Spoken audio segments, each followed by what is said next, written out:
Alors Patrick a quand même de la chance, c'est ce que je lui disais hier, puisque cette exposition est programmée dans le cadre du Festival international de géographie.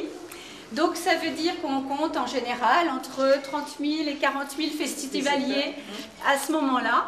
Donc ça veut dire que cette exposition va être, j'espère, bien vue, bien appréciée. En plus, elle est juste à côté d'une salle qui s'appelle la salle du Trésor, dans lequel il y a la cosmographie, qui est donc le document exceptionnel de la bibliothèque de Saint-Dié, qui fait que s'il y a un festival international de géographie, c'est à cause de ce livre et grâce à ce livre. Voilà, donc du coup, tu vois, tu vas être entouré, le patrimoine, tout. Je me suis dit... Alors Patrick, comment est née l'idée de cette exposition de l'Afrique aux Vosges? Alors en fait, c'est une continuité d'une première exposition qui s'appelait Burkina Faso Bonne Arrivée, qu'on a faite il y a 2 ans avec ma collègue Joanne. Et je voulais faire quelque chose de moins généraliste.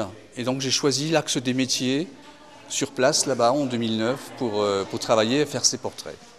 Est-ce que c'est facile de photographier des gens qui travaillent au Burkina Faso? Comment ça s'est passé? En fait, c'est très facile parce qu'au Burkina, les gens, comme en Afrique en général, les gens travaillent dans la rue. Les gens ont leur petit atelier et tout se fait comme ça à l'extérieur. Donc c'est assez facile d'approcher les gens qui sont en train de travailler, un ferronnier, un vannier ou autre. Et parallèlement, vous avez photographié des Vosgiens, on va dire, qui exercent la même profession. Est-ce que là aussi, c'était aussi facile?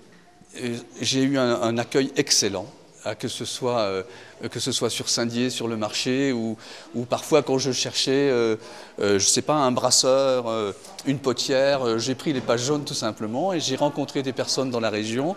C'était très très facile en fait. Oui. Cette exposition donc, qui est visible à la médiathèque Victor Hugo, l'installation, vous avez à chaque fois installé un Burkinabé et un Français, un Vosgien.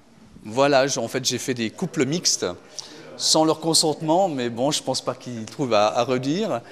Et voilà, j'ai donc 21 couples de personnes que j'ai organisés par rapport à leur métier, effectivement. Mais je ne sais pas si vous voyez que ce n'est pas non plus ce qui prime à ce qui est le plus important pour moi, c'est la rencontre, la relation qui a été nourrie avec ces personnes, et cette relation, ce lien qui va de nouveau se faire et s'établir aujourd'hui d'une façon peut-être un petit peu magique, en tout cas je l'espère, avec les visiteurs, les spectateurs de ces photographies. Donc on est vraiment dans un lien de la personne, du sujet, à la personne qui va regarder ces portraits, ces spectateurs.